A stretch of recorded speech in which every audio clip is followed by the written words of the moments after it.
į anatomiją, per daug neišsiplėsiu, bet papasakosiu tik tais bazinius dalykus, kurie yra svarbus tam, kad suprasti, kokią įtaką ir kokias pasekmes gali turėti saibo mūsų sveikatai.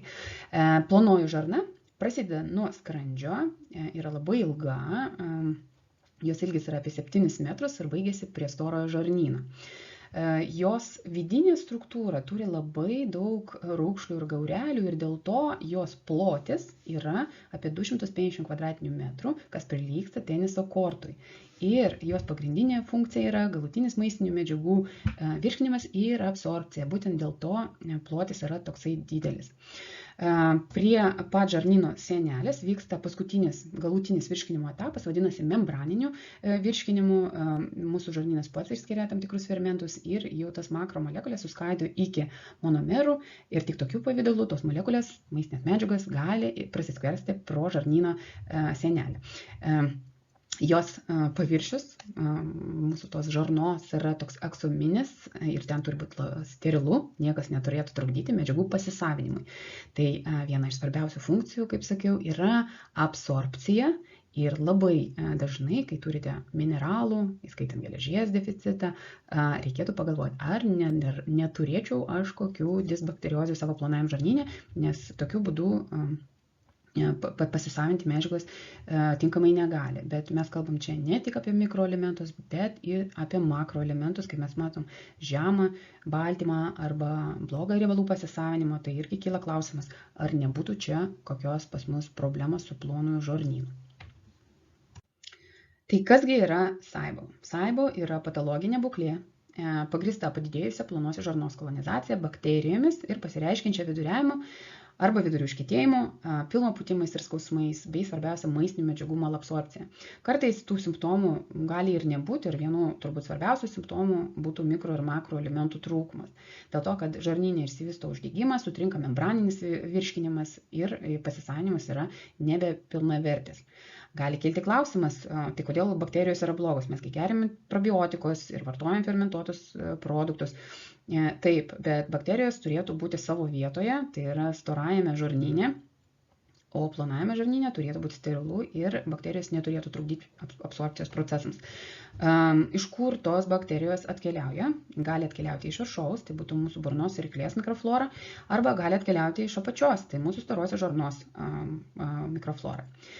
SIBO galim padalinti į 3 grupės, nors būna jos ir miksuotos ir priklauso jos nuo to, kokios bakterijos dominuoja ir kokius produktus išskiria. Tai pirmas yra SIBO D ir D reiškia diarėja, tai yra viduriavimas, tai yra turbūt dominuojantis simptomas ir šiais atvejais yra išskiriamas vandenilis. SIBO C angliškai yra constipation, tai šis disbakteriozės tipas pasireiškia tokiu lėtiniu vidurių užkietėjimu, šiais atvejais dominuoja metanas, dėl to, kad čia mes kalbam ne apie bakterijas, o apie kitus mikroorganizmus, kurios minta vandeniliu, tai SIBO D, SIBO C gali kartais pasitaikyti kartu ir čia mes matysim tą pakaitomis viduriavimą ir vidurių užkietėjimą. Ir paskutinis tipas yra SIBO S, S tai yra sulfidas ir šiais atvejais dominuoja bakterijos, kurios išskiria sulfidą ir be diarėjos, nors čia gali būti ir vidurių užkietėjimas, mes matom labai daug alergijų ir įvairių maisto netoleravimo simptomų. Labai detaliai kalbėsim apie kiekvieną tipą ir tinkamas dietas ir rekomendacijos konkrečiai jau kiekvienam tipui. Mūsų organizmas yra labai protingas ir žinoma, jisai turi įvairius apsauginius mechanizmus nuo tų bakterijų ir nuo disbakteriozės. Ir mums labai svarbu yra įsivertinti tas sistemas, kai mes galvojam ir apie priežastis, ar tikrai visos tos sistemos veikia gerai, ar kažkur pas mus buvo ten problemytė. Ir taip pat, jeigu po gydymo mes norim pasiekti ilgalaikių rezultatų, mes turim užtikrinti, kad visas tos 5 sistemos pas mus yra tvarkingai veikiančios. Tai pirmas mechanizmas yra skrandžio rūgštis. Skrandžio rūgšties sekrecija palaiko tą rūgštinę aplinką, apsaugo nuo bakterijų, ypač tų, kurios ateina iš viršaus, ne iš mūsų ryklės. Ir neleidžia jiems prasiskverti į tą plonąją žarną. Antras mechanizmas yra tulžis. Tulžis yra gaminama kepenyse, kaupiama ir koncentruojama tulžies pūslėje. Iš jos jinai tokia koncentruota tulžis patenka į žarną, padeda mums virškinti riebalus, bet tuo pačiu tai yra antra substancija, kuri taip pat turi tą dezinfekcinį poveikį ir yra mūsų natūralus antiseptikas. Tai jeigu mes turim kažkokią problemą ar sladžą, ar tuo labiau, jeigu yra tulžies pūslė pašalinta, tai mes jau neturim tos pilnavertės koncentruotos tulžies, jinai jau negali atlikti labai gerai savo tą antiseptinę funkciją ir žinoma, tos bakterijos, kurios galbūt pro skrandį praėjo, pateko į mūsų plonąją žarną ir ten jau pradėjo daugintis. Tai trečias mechanizmas, kuris labai yra svarbus, yra migruojantis motorinis kompleksas, tai yra mūsų žarnyno sienelės raumenų bangos. Jos atsiranda kas 90-120 minučių ir aktyviausias yra tarp valgių. Ir jų funkcija yra pernešti atliekas ir tas nepageidaujamas bakterijas į storą žarną. Jeigu migruojantis motorinis kompleksas yra pažeistas, ir mes kalbėsime tas priežastis, atsiranda vidurių užkietėjimas, atsiranda tų bakterijų sąstingis ir jos pradeda daugintis, aišku, tai prisideda prie saibo. Ketvirtas mechanizmas tai yra mūsų imuninė sistema ir plonoje žarnoje, mūsų gleivinėje, mūsų žarnyno sienelėje yra imunoglobulinų A. Ir tai yra antikūnai, kurie kovoja su bakterijomis ir kitais patogenais. Jeigu sumažėja imunoglobulinų, tai mūsų flora lieka be priežiūros ir žinoma pradeda daugintis.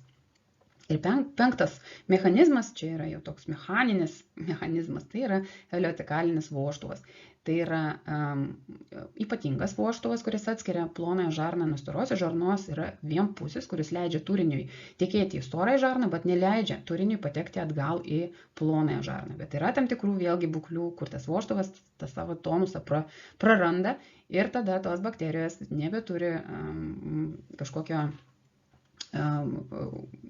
užkardo nuo patekimo į plonąją žarną. Tai tie 5 mechanizmai yra labai svarbus ir juos turime būtinai užtikrinti, kai kalbame apie saibo. Tai pakalbėkime apie priežastis. Visų pirma, pagalvokime, ar neturėjom, ar šiuo metu neturim kažkokių faktorių, kurie gali prisidėti prie migruojančių motorinio komplekso pažeidimų. Tai visų pirma, įvairūs gastroenteritai, kurios sukelia parazitai, bakterijos arba mielės. Pavyzdžiui, po infekcinio gastroenterito rizika susirgti saibo arba dygliosios žarnos sindromo padidėja 6 kartus. Tai kartais ta kelionė į Egiptą ir ten savaitę viduriavimo gali pas mums labai skaudžiai kainuoti, ypač tai yra pavojinga vaikams. Yra tokia bakterija, Clostridium difficile, tai yra absoliutus patogenas, jos neturėtų būti mūsų žarnyne ir jos dauginimasis yra susijęs su tam tikrų antibiotikų grupių vartojimu. Pavyzdžiui, cefalosporinai jau yra patvirtinta, kad padidina riziką susirgti Clostridium difficile infekciją ir, žinoma, to pasėkoje pažeidžiamas yra mūsų motorinis tas kompleksas ir išsivysto saibo. Įvairios uždegiminio žarnyno lygos, tai čia būtų Krono liga, opinis kolitas ir visos kitos, žinoma, dėl to, kad tas uždegimas pažeidžia sienelę ir, žinoma, tas įtakoja ir jos to mūsų žarnyno gebėjimą daryti tos banginės tokius judesius. Sklerodermija, tai yra jungiamojo audinio autoimuninė liga. Laimo liga, kas yra labai įdomu, skaičiau tyrimuose, kad apie 70% žmonių, kurie turėjo Laimo ligą anamnezėje, turi saibo. Ten labai yra sudėtingi mechanizmai, tai gali būti, aišku, susiję ir su ilgalaikio antibiotikų vartojimu, gali būti susiję su to, kad pati boreliozė, ta bakterija, borelija, pažeidžia mūsų periferinius nervus, kas pažeidžia mūsų tą migruojantį motorinį kompleksą. Ir netgi borelija gali gyventi mūsų toj gleivinėje žarnyno, tai tikrai yra didelis rizikos faktorius. Diabetas labai dažnai sukelia įvairias neuropatijas, tai yra periferinių nervų pažeidimas, tai pat pažeidžia mūsų tą migruojantį motorinį kompleksą. Hipotireozė, ir čia mes kalbame apie nekompensuotą, taip, jeigu jūs turite kažkokias skydliaukas ligas, jums tam ir skiriami vaistai, pakaitinė terapija, L-tiroksinų, tam, kad hipotireozės nebūtų. Tai hipotireozė yra patologinė būklė, kuri įtakoja mūsų metabolizmą, visi procesai susilėtina ir skrandžio rūgščių išsiskirimas, tulžies išsiskirimas, hipotireozė labai dažnai lydima vidurių užkietėjimu, tai žinoma, hipotireozė ir SAIBO tikrai yra susiję. Yra tam tikrų vaistų, kurie įtakoja mūsų motorinį kompleksą, tai yra opiatai, aišku, antibiotikai, jeigu kažkokie recidyviniai vartojimai, jeigu recidyvinės infekcijas, tai irgi prisideda. Jeigu jūs turėjot kažkokias vidinės pilvo, sakykime, operacijas, arba turėjot traumų šioje srityje, dėl ko buvo pažeisti raumenys arba nervai, tai yra irgi rizikos faktorius. Įvairias autonominės nervų sistemos disfunkcijos. Kaip žinote, mūsų autonominė nervų sistema tai yra sistema, kuri atsakinga už nekontroliuojamus procesus, kvėpavimą, širdies plakimą ir simpatinis dominavimas, simpatinės tos autonominės nervų sistemos dalis atsakinga už streso reakciją. Tai jeigu jūs pastoviai jaučiate streso, nemokat jį amortizuoti, tai tas dominavimas simpatinis irgi pažeidžia mūsų migruojantį motorinį kompleksą, nes užblokuoja virškinimą. Taip veikia kortizolis ir kiti mūsų antrinksčių hormonai. Ir Ehlers-Danlos sindromas irgi yra susijęs su SAIBO. Atskirai galima išskirti ir tam tikrus anatominius struktūrinius pakitimus, kurie gali įtakoti SAIBO įsivystymą. Tai įvairios saugos ar obstrukcijos, vėlgi dėl tų kažkokių traumų ar chirurginių operacijų. Tai gali būti žarnyno susiaurėjimas dėl Krono ligos arba kitų žarnyno uždegiminių ligų. Tai gali būti ileocekalinio vožtuvo pašalinimas ar jos veiklos funkcijos sutrikdymas. Pavyzdžiui, tai gali būti jungiamojo audinio displazija, kai visi mūsų vožtuvai, jungiamasis audinys yra labai ištemptas ir sandariai tas vožtuvas neužsidaro. Žinoma, tai gali būti ir onkologinės žarnyno ligos ir gali būti viršutinės pasaito arterijos sindromas, kuris yra susijęs su žarnyno nepraeinamumu.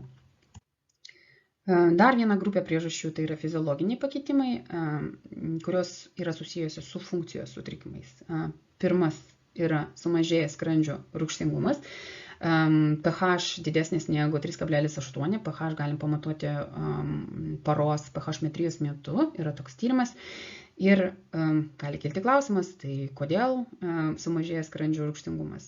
Dėl įvairių priežasčių, tai gali būti ir helikobakterio infekcija, tai gali būti autoimuninis gastritas, kuriuo metu mūsų imuninė sistema naikina parietalinės ląstelės, kurios išskiria skrandžio rūgštį ir dėl to ne tik sutrinka mūsų tą dezinfekcinę funkciją, bet ir sutrinka visų makroelementų virškinimas, nes skrandžio rūgštis ypatingai yra svarbi baltymo virškinime, o tai reiškia tai geležies ir kalcio apykaita. Tai gali būti, kaip jau minėjau, hipotireozė, kada sulėtėja visi mūsų tie procesai metaboliniai. Tai gali būti atrofinis gastritas, kuris susijęs su pažeidžiamais faktoriais, pavyzdžiui, tulžis užsimetais 12 pirštis, pažeidžia tas pačias parietalinės ląstelės, kurios irgi negali tinkamai atlikti savo funkcijos. Tai čia labai yra svarbu įvertinti, kokios tos priežastys yra. Dėl to, kad virškinimas turi kaskadinį principą, jeigu jau pas mus skrandis nelabai gerai veikia, tai dažniausiai ir tulžis nelabai gerai funkcionuos.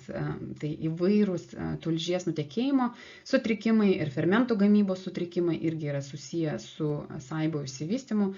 Kaip sakiau, tai yra ir dezinfekcijos trūkumas, to antiseptinio poveikio, bet tuo pačiu ir nesuvirškintų riebalų poveikis irgi yra pakankamai didelis, nes kai kurios bakterijos minta riebalais. Imunosupresija ir imunodeficitas, jeigu turite kažkokių chroniškų lėtinių infekcijų, kai jūsų imunitetas turi pastoviai kažkur kažką gelbėti, daryti, tai žinoma, jo pajėgumo neužtenka tam, kad užtikrinti apsaugą visur. Čia mes kalbam apie tą bendrą imunitetą ir jau tiksliau kalbam apie tą gleivinių imunoglobulinus, apie kuriuos jau kalbėjau. Ir ketvirtas, paskutinis toks fiziologinis sutrikimas, tai yra funkcinis sutrikimas, kai mes kalbame apie nesandarios žarnos sindromą, tai nėra anatominiai kažkokie pokyčiai, tai tikrai jokių ten gastroskopijoje tokių dalykų nesimato, nes mes kalbam apie tiesiog padidintą pralaidumą, šiaip žarnyne tas pralaidumas yra ir jis yra reikalingas dėl to, kad mūsų imuninė sistema, 80% mūsų limfoidinio audinio slepiasi po tą žarnyno gleivinę, tai kai tas pralaidumas yra padidėjęs, tai tada, aišku, padidėja ir mūsų imuninės sistemos apkrova, nes jinai turi iškart galvoti, kaip mes čia jungiam aliarmą ir bandom to čia visus kažkaip naikinti. Ir tuo metu pažeidžiama sienelė, įsivysto toks uždegimas, sutrinka vėlgi medžiagų pasisavinimas. Ir, kaip jau minėjau, esant nusilpusiai imuniniai sistemai, išsivysto SAIBO. Tai kokios yra SAIBO pasekmės? Be to, kad žmogus, kuris turi SAIBO, turi labai daug varginančių simptomų, pilvo pūtimus, skausmus, viduriavimą, vidurių užkietėjimą, bet pagrindinė rizika ir pasekmė yra prastas riebalų angliavandenių baltymų pasisavinimas. Bakterijos gali dekonjuguoti tulžies rūgštis, kurios reikalingos riebalų pasisavinimui, todėl riebalai nėra visiškai virškinami ir atsiranda viduriavimas, steatorėja. Bakteriniai produktai taip pat gali pakenkti plonosios žarnos gleiviniai ir sumažėja angliavandenių baltymų absorbcija.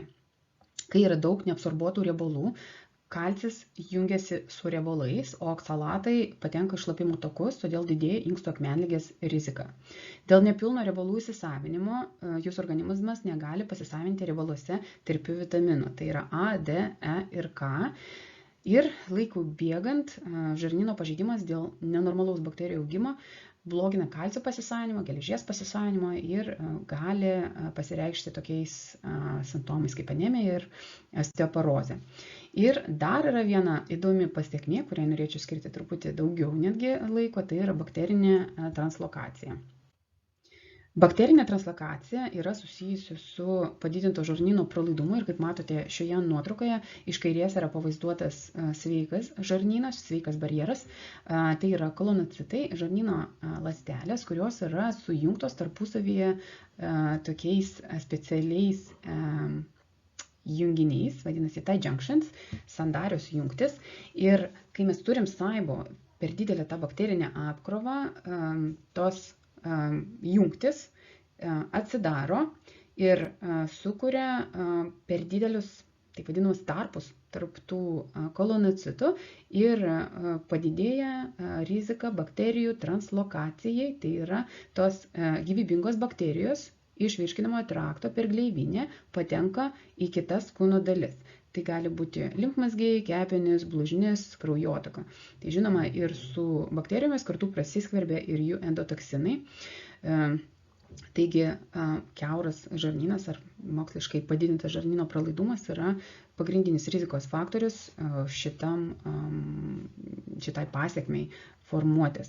Ir radau tokį mokslinį straipsnį, kaip minėjau, kad būtent žarnyno bakterijų translokacija ypač yra pavojinga žmonėms, kurie jau turi kažkokios kepenų disfunkcijas, nes gali prisidėti prie kepenų cirozės. Ir šiuo metu yra išskiriama keletas ligų, kurios yra susijusios su bakterijų translokacija. Tai yra artritas, aterosklerozė, nutukimas ir antro tipo diabetas, visos autoimuninės ligos, nes viena iš sąlygų autoimuniniai lygai vystytis yra padidintas žarnyno pralaidumas. Odos ligos, tai aknė, rožinė egzema bei alerginės apraiškos, kariesas, dirgliosios žarnos sindromas bei ligos, kurios yra susijusios su estrogenų dominavimu, tokios kaip krūties vėžys ir endometriozė. Pakalbėsim apie diagnostiką, nors kažkokio auksinio diagnostikos standarto iki šiol nėra. Turbūt idealiausia būtų paimti aspiratą iš plonosios žarnos, tačiau nei gastroskopijos, nei kolonoskopijos metu visų skyrių plonosios žarnos pasiekti yra neįmanoma. Išmatų tyrimai ne visais atvejais gali mums parodyti SAIBO, nes dabar iš tiesų įvairūs mikrobiologiniai tyrimai tobulėja, jų kaina, aišku, yra pakankamai aukšta. galėčiau pakalbėti iš pradžių apie netiesioginius tokius rodiklius. Tai jeigu mes kalbam apie paprastą koprogramą, tai galim pamatyti ten jodofilinę florą, kas mums galbūt gali parodyti, kad yra kažkokie rūgimo procesai arba angliavandenių perteklius, kažkokie fermentacijos procesai vyksta. Taip pat tokių netiesioginių SAIBO požymio gastroskopijos metu gali specialistas pamatyti manų kruopų tipo apnašas 12-pirštėje žarnoje. Dažniausiai savo išvadose šios dalykus įrašo. Echoskopijos metu matosi labai daug dujų. Tai va šitie dalykai gali mums leisti įtarti, kad kažkas ten gali būti pas mus plonajam žarnyne ne visai gerai. Dažniausiai yra taikomi kvėpavimo testai ir Lietuvoje yra testai jau prieinami. Idealiausia vėlgi būtų atlikti su laktuloze ir gliukoze. Yra tam tikros griežtos taisyklės, kurių reikia laikytis prieš testą. Jis užtrunka apie 2 valandas. Tačiau irgi 100% pasitikėti rezultatais mes negalim, nes kartais, jeigu ypač pas mums yra viduriavimas ir tas, sakykime, laktulozė per greitai juda per žarnyną, tas tranzitas yra pagreitėjęs ir greičiau pasiekia tuščio žarnyno, kur yra tų bakterijų, tai kartais gali būti klaidingai teigiamas rezultatas. Taip pat buvo tyrimuose nustatytas, kad pacientai, kurie turi cirozę arba vyresni pacientai, tas tikslumas irgi yra prastesnis. Kvėpavimo testas taip pat mums nepadės su SAIBO S, tuo metu, kai yra išskiriami sulfidai, tačiau būtent SAIBO S atveju išmatų tyrimai, mikrobiologiniai tyrimai, mikrobiomo tyrimai, tai turbūt tiksliau būtų pasakyti, yra tikslesni, nes mes jau čia kalbam apie storąjį žarnyną. Na ir kol ieškojau informacijos, aptikau tokį testą. Ši kompanija tvirtina, kad jau jų kvėpavimo testas, kuris vadinasi TrioSmart, gali aptikti visus 3. Nežinau, ant kiek yra patikimi rezultatai, nes visgi kai kuriais atvejais mes kalbam ne tik apie plonąjį žarnyną, bet apie storąjį žarnyną. Tai negaliu pasakyti apie patikimumą ir žinoma, kaina yra pakankamai aukšta, todėl aš manau geriausia būtų vadovautis simptomais ir savijauta. Ir netgi jeigu laboratorinis kažkoks testas nėra prieinamas, manau, jau galim imtis tam tikrų priemonių, kad palengvinti tos simptomus ir pasiekti ilgalaikių sveikatos rezultatų. Tai aišku, visada yra gerai testuoti ir gauti tą atsakymą ant popieriaus, tačiau ne visada tai yra įmanoma ir galbūt ne visada yra būtina.